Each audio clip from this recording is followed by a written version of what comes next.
यहाँ पे दोस्तों आप देख सकते हो हमारे मशीन में E3 एरर आ रहा है। और ये मीडिया कंपनी का एसी है और ये डक्टेबल एसी है दोस्तों। और यहाँ पे जब मैं एसी को लिए आया तो यहाँ पे जो एरर है वो E3 शो कर रहा था। और यहाँ आप देख सकते हैं रिमोट में कुछ भी नहीं शो कर रहा है, लेकिन रिमोट के पास में एक डिस्प्ले दिया जाता है कंपनी की तरफ से।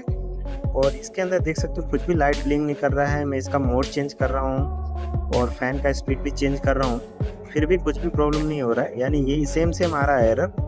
और जब मैंने यहाँ पे देख सकते हैं नीचे में रीसेट करके बटन है दोस्तों, यहाँ से मैंने मोड भी चेंज किया फिर भी कुछ नहीं हो रहा है। और जब मैंने नीचे एक रीसेट का बटन है, आप देखिए यहाँ पे एक रीसेट का बटन है।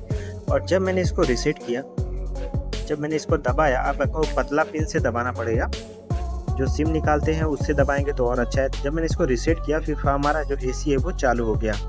तो कभी कभी ऐसा भी होता है दोस्तों, अगर एरर आ रहा है तो आप मशीन को रीसेट कर दोगे तो भी आपका जो प्रॉब्लम है वो सॉल्व हो जाएगा।